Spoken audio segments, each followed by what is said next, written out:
નમસ્કાર, એશિયાના સૌથી જૂના અખબાર મુંબઈ સમાચારના ડિજિટલ પ્લેટફોર્મ પર આપનું સ્વાગત છે. હું છું જીગર પંડ્યા. નજર કરીશું મુખ્ય સમાચાર.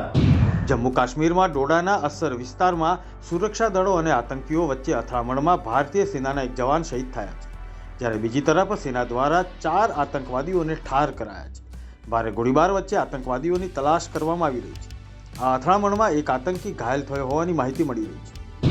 અયોધ્યાના રામ મંદિર માટે રામલલાની મૂર્તિ બનાવનારા પ્રસિદ્ધ શિલ્પકાર અરુણ યોગીરાજને અમેરિકાએ વિઝા આપવાનો ઇનકાર કર્યો છે.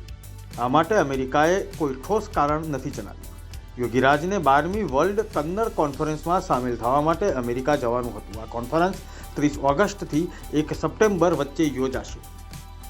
કર્ણાટક સરકારે ભારતીય સ્ટેટ બેંક અને પંજાબ નેશનલ બેંક સાથેની તમામ પ્રકારની લેવડ દેવડ પર પ્રતિબંધ લગાવવાનો આદેશ જાહેર કરતા જ ખળભળાટ મચ્યો છે.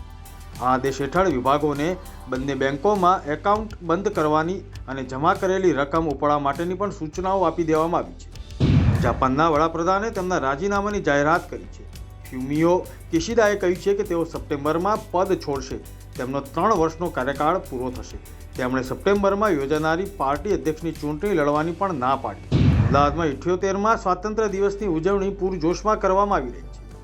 હર ઘર તિરંગા અભિયાન અંતર્ગત દરેક જગ્યાએ તિરંગા સાથે લોકોમાં ઉત્સાહ જોવા મળી રહ્યો છે. અમદાવાદ સરદાર વલ્લભભાઈ પટેલ ઇન્ટરનેશનલ એરપોર્ટ રાષ્ટ્રધ્વજની રોશનીથી ઝગમગી ઉઠ્યું છે. સાપુતારામાં ચાલી રહેલા મેઘમલ્હાર પર્વમાં છેલ્લા 15 દિવસમાં અંદાજે 1 લાખથી વધુ પ્રવાસીઓએ મુલાકાત લીધી. મેઘમલ્હાર પર્વમાં આગામી જન્માષ્ટમીના દિવસે ખાસ દહીં હાંડી કાર્યક્રમનું આયોજન કરાશે. 78માં સ્વાતંત્ર્ય દિવસની રાજ્યકક્ષાની ઉજવણી દેશભરમાં થઈ રહી છે, ત્યારે હર ઘર તિરંગા અભિયાન અંતર્ગત દરેક જગ્યાએ તિરંગા સાથે લોકોમાં ઉત્સાહ જોવા મળી રહ્યો છે. રાષ્ટ્રભક્તિના રંગે દેશ રંગાયો છે, ત્યારે હર ઘર તિરંગા અભિયાનના ભાગરૂપે ઇન્ડિયન કોસ્ટ ગાર્ડે લક્ષદ્વીપમાં રાષ્ટ્રભાવના અને એકતાનું પ્રદર્શન કરતા પાણીની અંદર રાષ્ટ્રીય ધ્વજ ફરકાવ્યો. કેન્દ્ર સરકારે સ્વતંત્રતા દિવસ 2024ના અવસર પર વીરતા અને સેવા મેડલ માટે અધિકારીઓના નામની જાહેરાત કરી. ગુજરાતના 21 પોલીસ અધિકારીઓને મેડલથી સન્માનિત કરાશે. અમદાવાદમાં તિરંગા યાત્રાનો અદ્ભુત નજારો જોવા મળ્યો. અમદાવાદમાં 700 મીટર લાંબા તિરંગા સાથેની ભવ્ય તિરંગા યાત્રા યોજાઈ. તિરંગાના રંગમાં અમદાવાદ રંગાયું.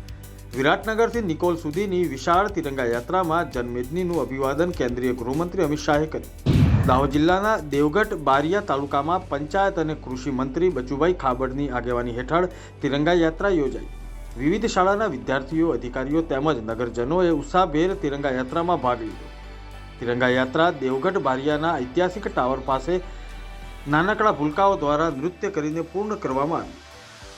આ હતા અત્યાર સુધીના મુખ્ય સમાચાર. જોતા રહો મુંબઈ સમાચારનું ડિજિટલ પ્લેટફોર્મ. નમસ્કાર.